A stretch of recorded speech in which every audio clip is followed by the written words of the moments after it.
It's your favorite fucking superhero, Phoenix, at it again. Right now, what's about to happen is we're going after Plano PD. You know,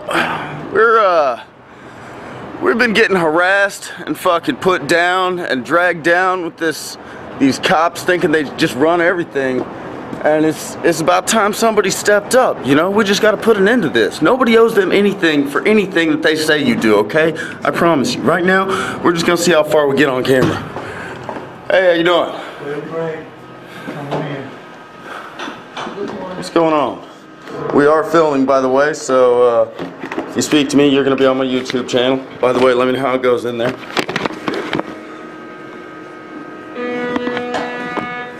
Well, let's get this on YouTube. Do you have all kinds of videos from you?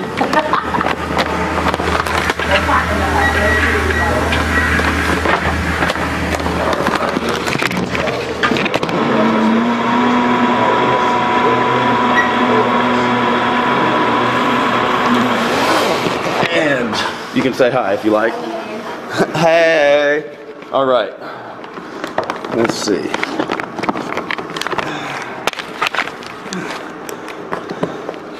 A lot of dangerous people trying to come in this courtroom. Got 3 cops watching the door. It's pretty hardcore. Oh, we made it farther than I expected. Let's see if we can get up in here. Oh yeah. Alright. Oh yeah, we're filming. How you doing? Alright. You better have all that turned off, right? Well, it's filming right now. You better turn it off. Well, I gotta speak to the judge. That says no, you're gonna turn that off first. Okay, can I speak to the judge? The camera is not on. It's okay, facing that wall. No power, on the ground. Camera's over there. Yes, but I have to have the computer set up because otherwise I'm not going to be able to get through all this. I have to be able to pull up video. I have to be able to pull up. Does it have a camera capability? Yes, it does, but I have to be able to pull up video on my camera. I have to be able to pull up the speech that I've been working on. Does it have the ability to record the courtroom? It does, but I'm not using it for that. Where is the camera? The camera is right here at the top. Right, it is pointed at you? It is pointed at me. Is it off? Yes. You understand you are under direction not to make any electronic or oral video, oral recording of the proceedings. Okay. Do not allow that in our court. Okay. And I'm about to talk to y'all about something that's really important today. Okay, I'm not dressed up like a superhero because I'm some kind of nut job.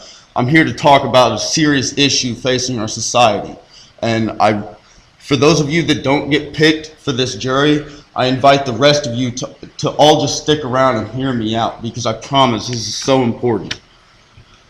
The prosecution would like to make it look like I've inconvenienced 40 people today, but in reality, you've all just received free tickets to my show. In case you noticed, they're kind of freaked out that I got a camera in here because I've done this before, okay? They know who I am, and they know that I'm here to cause problems because I'm tired of being harassed. If you have a problem with being on my YouTube channel, because we are recording, you are recording, right? Right here? There are security cameras. There's security cameras, and we do have an audio recording going as well.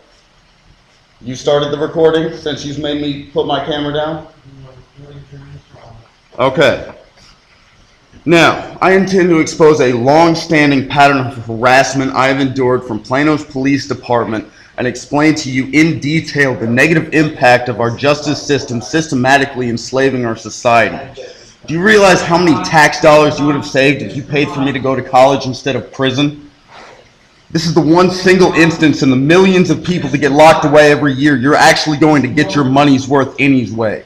I would like for you to consider this speech as my thesis statement regarding the justice system and how the war on drugs is destroying our country. Talking to you. When I address you, you will stop talking. Now, this is a board dire. It's for the selection of the... I understand that. I'm trying to explain to them who I am and what I'm doing here. No, that's not the purpose of the board dire. The board dire is to ask them questions. I'm about to. Then get on with it. But I'm trying to explain myself. I'm going to play my... Are you hard of hearing? No, I'm not. Then when you hear me address you, stop talking. Do you understand that? Yes. Thank you. Will you follow that? Yes. Thank you. Now, it is your opportunity to ask them questions. Get on with it.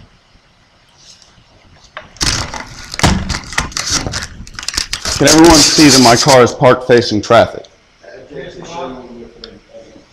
is not the opportunity for. I'm asking them a question, if they can see whether my car is parked facing traffic.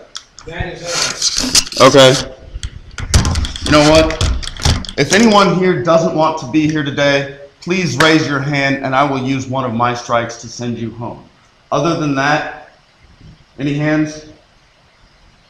Okay. Well, in that case, I don't need this. You can strike whoever you like. Let's rock and roll.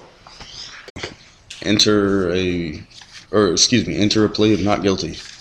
Yeah. You have 3 minutes. Was he timed? You have 3 minutes. That's funny. Okay, well, I'm here today because these people think that I owe them money somehow for my vehicle being parked facing traffic outside my own home. Okay, I was parked outside my own home. I had been in bed with the flu all week long by the time this guy showed up and I literally had not driven the car in 5 days because I could not get out of bed. I was in so much pain. And when I finally did come out of the house for the first time, I found a ticket on my windshield. They're trying to tell me that I owe them money for being parked facing traffic, just like this. I cannot, when do I get to show evidence? Let me just ask then. If I'm going to get objected to every time, let me ask. Yes. Okay. Well, in that case, I'm here to expose a long-standing pattern of harassment I've endured. I'm going to call them out publicly for what they've done to me, and I'm going to change this system in hopes that countless other lives won't be ruined in the process. This is what I'm going to be talking about. I might get interrupted, I might get objected to, they might not like the way I do it, but you know what, it has to be done and I'm going to do it here today. Alright, that's what it is. Yes, who is in danger by my vehicle being parked in this direction? Well, generally speaking, whenever you don't park correctly, there are some reflectors and stuff that are on the vehicles. And if you are parked correctly, whenever you're coming around the curve, because that street actually curves a little bit at that point, you will be able to see those reflectors. At that time of the morning, it had been raining that night. That's the time of the morning whenever everybody's leaving for work, and the inherent danger of being on a curve and not being able to see those reflectors would cause possibility for an accident for that location. How many other cars on my street were parked facing traffic? That I don't know. Is it not true that my next door neighbor had 3 cars parked facing traffic the very night that you wrote this ticket? I'm trying to set precedents. I'll sustain the objection. What happened previous to this time are relevant. It's entirely relevant. If I'm being persecuted and no one else is, what precedent do you have to come find me when no one else is being punished for the same actions? That is a question. And I'll sustain the objection to it. It's not relevant. I reworded it. It is relevant. What precedent do you have to find me when no one else is being fined for the same actions? Well, you have another question to answer. I don't get to ask that? You did, and I sustained the objection. He did not have to answer. At this point, can I present this evidence? Not to the jury. No. Can I present it to the officer? You may attempt to do so, yes. Now, officer, in this photo right here, do you see my car parked outside my house right there? Yes. Do you see me parked facing traffic? I can't really tell. Well, I mean, this is the other side of the street over here. This is a curb right here. So I would be facing east on the north side of the street, just like you said. Okay. Now, can you tell how many other cars are parked facing traffic just in this photo? Simply trying to answer the same question. Sustain the objection, that's not relevant. Well, it is relevant. This was taken well before the ticket was written. Can you see the date and the properties here? Mr. Box, remember when I call your name, you stop talking. I did stop talking. Sustain the objection, he does not have to answer that question about the other vehicles on that street. Why not? It seems like a fairly relevant question. And I sustain the objection. Move on.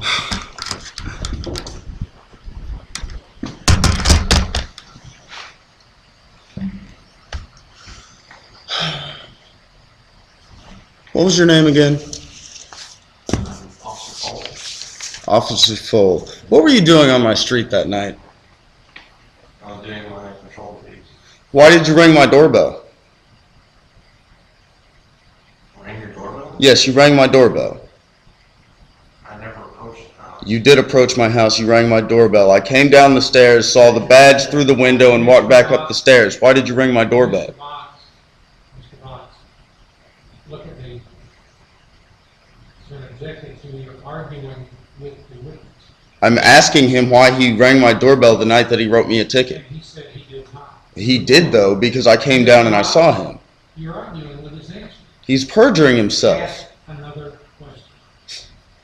You know what? I've been through this routine. I know they like to get up there and lie because whenever they change the facts, it fits whatever they want it to say. You're making a closing argument there. Do you have any other questions? You know what? I don't have any more questions for him. I want to get on the stand. I would like to call myself to the stand.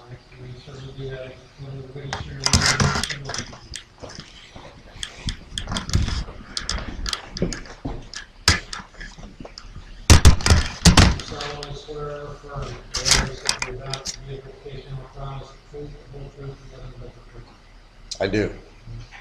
Can you tell the jurors what you want them to know about this? Okay. Now I may present this photo as evidence to the jury. Is it properly authenticated? Well, in that case, I would like to submit this photo as evidence. What would I have to do to make sure it's properly authenticated? I object to the foundation. It's also a problem that it's inside the computer, and I'm not sure how that's going to work with their report record. First of all, in response to your question, I cannot counsel you on how to follow the rules of evidence. Well, I'm trying to make sure there are no more objections so I can finish what I'm talking about without being interrupted. I understand that when you undertake to represent yourself, you undertake to follow the rules of evidence. I'm asking you because I'm trying to follow the rules. Is there anything else I have to do to admit this photo into evidence? I cannot answer that question. So if I just start showing it to people, are there going to be objections or not? I cannot answer that question. Okay, well then I'm admitting this photo into evidence. I'm sorry that it's in the computer. If you'd like, I can email you the file. I can print it out and mail you a copy. I'll do whatever you want to do to make sure the file gets what it needs to get. But this is the photo I need to show the jury. Now I'm going to get up and show this photo to the jury. I still object to Not the you. foundation. I'm sorry, the objection. I still object to the foundation. All right, I'll sustain that objection. Predicate the foundation not been established for the photos. You may not show it legally. Okay, well, this is getting silly, but I guess I'm just going to read my speech. All right. My name is Sean Box. Plano Police temporarily renamed me 13134-078, but you can call me Phoenix. On September 20th, 2005, my apartment was illegally raided without a warrant, and when they realized they could never possibly convict me in a state court, they had the feds with their I can't even get one sentence out? Stop. The objection, counsel. It's two elements. He's going to object no matter what I say. This all correlates when I get through with the speech. It's all going to fit together. I give you my word. I sustain his objection. Let's confine it to the date in question, which is February the 20th. This long-standing pattern of harassment is descendant from this raid that happened back in 2005. That's why I'm trying to talk about it, so then people will understand what I've been going through, so I can talk about all the tickets I've been getting since then, all the open record requests this department won't file, because they've got videotapes of cops pulling me over for things like a center taillight being out and screaming their heads off at me, threatening to arrest me. Mr. Box, if you do that again, I'll hold you in For what? for making statements to the jury when I'm ruling on one of your minutes. You will confine yourself to testimony about the date of the offense, which was February the 20th, 2013. Now, you may tell them what you want them to know about that day in particular. You know what? The real nice thing about making movies is I get to do the editing, and I can film myself say whatever I want as soon as I get home. And that's what's going to happen.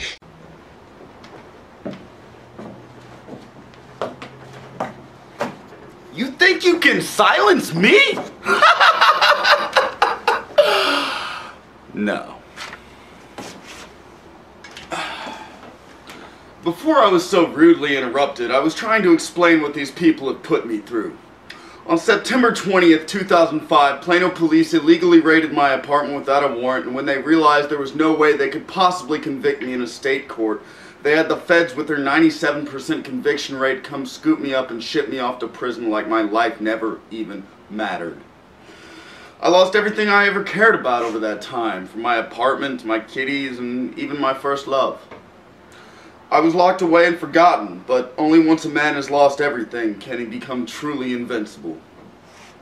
Kinda like a superhero. I've been saving this footage until the 1-year statute of limitations on contempt of court has expired before I publish this movie, because I needed some time to think as well. There were so many things I've thought over the past year that I could use this movie to talk about. I could talk about the militarization of police by showing you Plano PD's MRAP.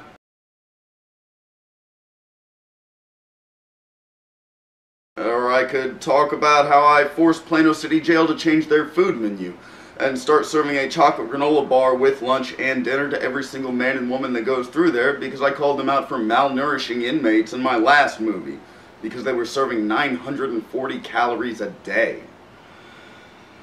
Those things are irrelevant, though, when I finally woke up to the understanding of what I was truly here for. The only purpose I can possibly comprehend for 4.5 years of my life being stolen from me was to come home and tell everybody what I've seen. I'm going to give you a brief history lesson before I continue. When Lincoln abolished slavery with the 13th Amendment, he wrote the phrase, "except as punishment for a crime whereof the party shall have been duly convicted." This basically means that if a person has been convicted of a crime, it's okay to enslave them. Lincoln never abolished slavery, he just privatized it. Fast forward about 100 years to when Kennedy was assassinated and the military-industrial complex took control of our government. What did the entire counterculture that was opposed to the Vietnam War have in common? They were a bunch of pot-smoking hippies. So, it's almost like no one noticed that they declared war on drugs 1 year after the draft ended. They basically realized that if they could no longer force American citizens to go fight and die for their cause, then they're going to incarcerate their own people using the 13th Amendment and force them to work for the government anyway. The prison I was held at was making helmets for the military and for SWAT teams, but other federal prisons make the uniforms, the mattresses, and anything else they can use for the war effort. The private prisons are even contracting out prison labor to other corporations not affiliated with our government. The way it works is they're starving grown men and women in the chow hall, and if your family can't afford to send you money to buy their overpriced commissary, you have no choice but to go work in these factories that they have attached to all of the prisons and you never see on any of those prison TV shows. You've got these people working 60, 70, 80-hour weeks sometimes just so they can get $1.15 an hour simply for the ability to put food in their bellies. It only gets as high as 50 cents an hour in the private prison system. That's slave labor, any way you look at it.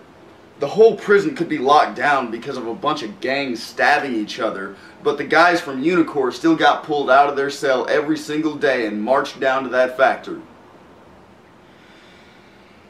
Our prison system has evolved into a series of federally subsidized slave labor camps. I don't know how many of you have been paying attention to what Edward Snowden essentially gave up his life to tell us, but since he came forward and told everyone the NSA was spying on Americans, the DEA has admitted that's where they were getting their information, and then they were passing it off to local police and telling them to conduct parallel investigations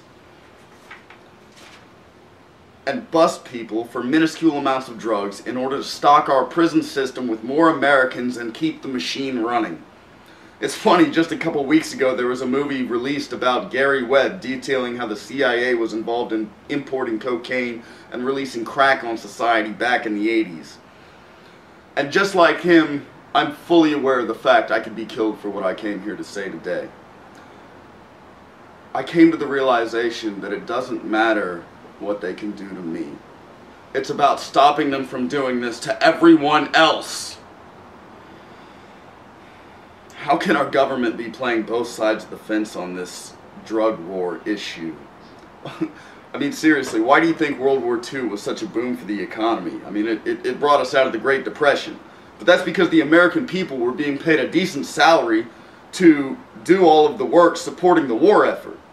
Now that the labor has been contracted into the prison system, we go to war for a decade and our economy tanks. It really is an economics issue more than anything. The 870,000 jobs currently being held by the incarcerated should be given to free American citizens, and they should be paid a living wage to perform these duties. These corporations are staying in power by buying off our elected officials. I've just had the Center for Responsive Politics compile a list of every current politician in the House and Senate that has accepted money from either of the private prison corporations, CCA and Geo Group. The list was much bigger than I ever thought it could be.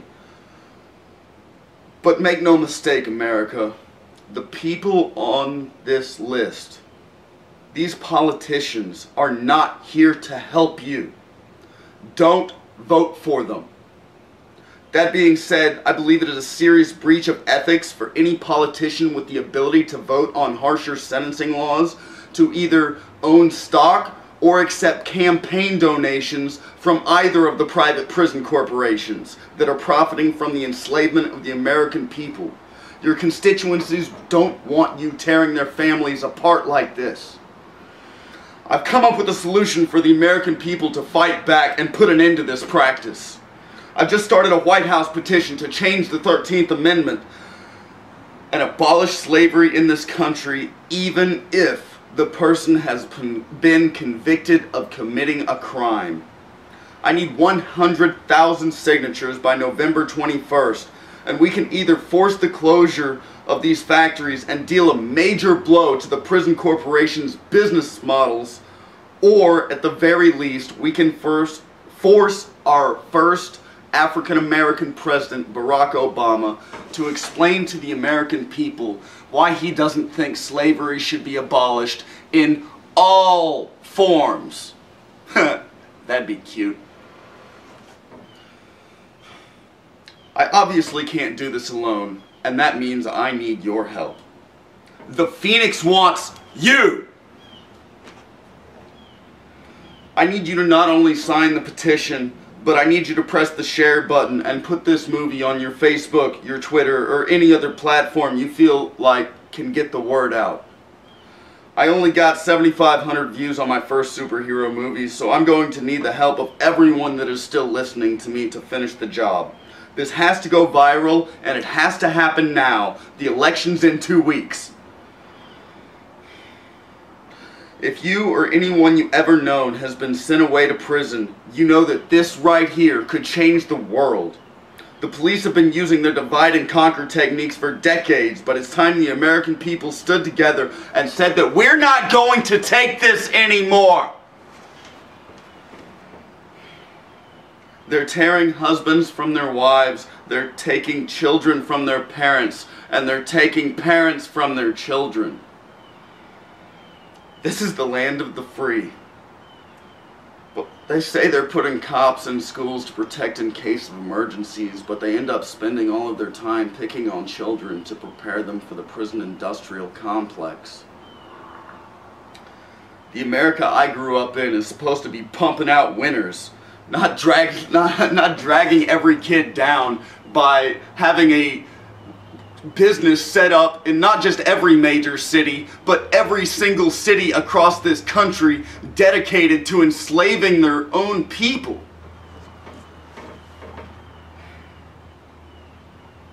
Addiction is a public health issue, not a criminal one, and it's time the American people embrace that fact and stop letting our government ruin lives based on an ideology so corrupted it doesn't even resemble a free society.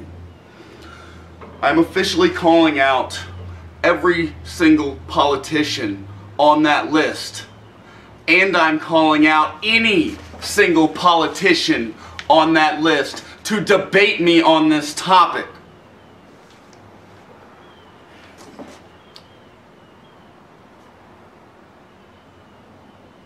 Thank you for listening. Please tell your friends. And now, for your viewing pleasure, I'll include the rest of the footage from my trial, where I got angry, made some seemingly very valid points, forgot what I was doing, and slammed the computer shut. Enjoy. Now, as far as this ticket is concerned, you know, who are they to say I owe them money anyway? You know, I was parked outside my own house. Yeah, I was parked facing traffic, but you know what? There is not a house facing my house on the other side of the street. It's catty corner. It faces a different direction, so nobody parks on the other side of the street. If I were to park my car on the other side, then you're going to have people having to bob and weave through the neighborhood to get around the cars. It makes more sense to have them lined up, uniform, directly in front of your home. It doesn't matter which way your car is parked outside your own home. As far as I'm concerned, when my dad bought that house, that means he bought the street outside, 6 feet from the curb, from the mailbox to the neighbor's yard too. That's my property. That's my parking space. You can't tell me which way to park there. Every time that I drive up to my house and have to turn around, go down to the alley, and then rev the gas again, and then rev the gas again to come park facing traffic to satisfy your needs, I'm wasting gas. It's a waste of money. My car gets 16 miles a gallon. Why should I have to turn around every single time I get home just because you want to try and find me when you won't find anyone else on my street? This is absurd. I don't owe you people any money. I'm never going to give you people 1 red cent through my entire life. I need to get that through to you. It's never going to happen. I don't care if they find me guilty or not. I don't care how many tax dollars you want to waste paying them to watch me upstairs and feed me banquet dinners and honey buns. It's disgusting, you know, it's disgusting. But I've lived through it plenty of times because I am never, ever, ever going to pay these people. They've ruined my life. It's impossible to find work now that they've labeled me an ex-con. My business failed. I can't do anything anymore. I don't have any money. I don't have anything for you. I have nothing else to say to you people anymore. I want you to just leave me alone. That's all I wanted. That's all I